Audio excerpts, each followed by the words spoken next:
Salam alaikum. Bonjour chers étudiants de la faculté des sciences d'Al-Malaz, S1, toutes filières confondues. Suite au contenu du programme du module langue et terminologie, il est question de voir quelques typologies des textes scientifiques, en l'occurrence le texte informatif, le texte explicatif et le texte descriptif. Dans cette capsule vidéo, nous allons parler du texte explicatif. Comment reconnaît-on un texte explicatif? Quels sont ces indices linguistiques et terminologiques qui le démarquent des autres types de textes? Comme vous le voyez, nous avons plusieurs procédés de l'explication. La définition, la reformulation, l'énumération, la comparaison, l'illustration et l'exemple. Mais d'abord, rappelons les caractéristiques d'un texte explicatif. Il vise à répondre à une question, ou plutôt à une batterie de questions. Quoi? C'est quoi? Qu'est-ce que c'est? Comment? Pourquoi? On vise à rendre banale l'information. C'est ainsi que le savoir et la connaissance vont s'acquérir dans les meilleures conditions. On parle alors de la vulgarisation scientifique. Nous allons parler maintenant de notre objectif dans cette capsule. Repérer l'énumération dans un texte. En effet, l'étudiant a souvent beaucoup d'idées à émettre et à écrire, mais sa capacité cognitive et celle de tout être humain ne lui permet pas de dire tout à la fois, chronologiquement parlant. Nous allons parler maintenant de notre objectif dans cette capsule, repérer l'énumération dans un texte. En effet, l'étudiant a souvent beaucoup d'idées à émettre et à écrire, mais sa capacité cognitive, c'est-à-dire de la pensée, et celle de tout être humain, ne lui permet pas de tout dire à la fois. Chronologiquement parlant, on a besoin d'énoncer une idée en passant par des étapes un petit peu spéciales. Autrement dit, on va parler par idée, on va parler par phrase, on va énoncer phrase par phrase, mot par mot, syllabe par syllabe. C'est pour cela qu'il a besoin de structurer ses idées, mais surtout de suivre une logique cognitive et scientifique. Il y a nécessairement un phénomène qui se passe avant l'autre. On parle alors de l'énumération des idées. Lisons ce texte qui parle de la nanoscience. Mais d'abord, c'est quoi la nanoscience? Le mot nanoscience est composé de deux parties, nano et science. Nano veut dire 1 millionième de millimètre, soit 10 000 fois moins le diamètre d'un cheveu. Lisons le texte sur la miniaturisation. Les nanosciences sont définies comme l'ensemble des études et des procédés de fabrication et de manipulation de la matière à l'échelle de l'atome. La nanoscience a connu un regain d'intérêt. D'abord, elle propose des applications médicales et industrielles.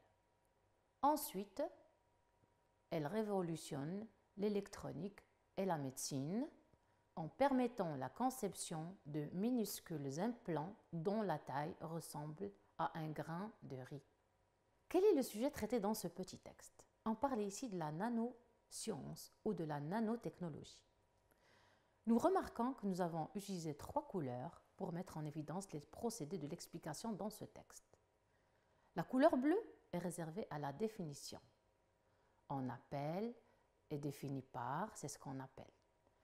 L'orange à l'énumération, d'abord, ensuite, enfin, premièrement, deuxièmement, troisièmement, etc.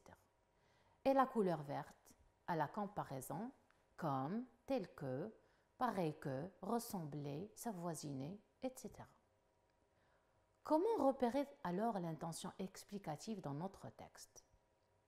En fait, il y a plusieurs moyens qu'on a cités au début pour cette cause-là. Alors, pour informer, on doit d'abord suivre un certain parcours. Informer, mais progressivement. Dans ce cas, l'information ne se fait pas d'un seul coup, mais elle doit suivre certaines étapes. Les paragraphes doivent s'enchaîner et se relier par des liens logiques. Ces liens logiques, qu'on appelle aussi connecteurs logiques, sont comme des charnières, les charnières qu'on retrouve sur les portes, et qui assurent la cohésion du texte et sa ténacité. Ainsi, quand on a plusieurs informations à dire à la fois, on va utiliser le procédé de l'énumération. Et pour énumérer, on va utiliser d'abord, ensuite, enfin ou encore finalement. Premièrement, deuxièmement, troisièmement. En premier lieu, en second lieu. D'une part, d'autre part. Dans un premier temps, dans un second temps ou dans un deuxième temps. Non seulement, mais encore. Là, nous sommes en train d'ajouter quelque chose. Alors, voici un exercice pour illustrer ce que nous avons avancé. Les causes principales de la pollution de l'environnement proviennent en premier lieu de la production et de l'utilisation de diverses sources d'énergie, puis des activités industrielles et technologiques. Enfin, des travaux relatifs au domaine de l'agriculture. Nous remarquons dans ce cas que nous avons colorié les liens logiques qui expriment l'énumération. Maintenant, on passe à un exercice d'application. Voici un texte. Les eaux usées et sales des égouts sont débarrassées des gros déchets du sable et des graisses.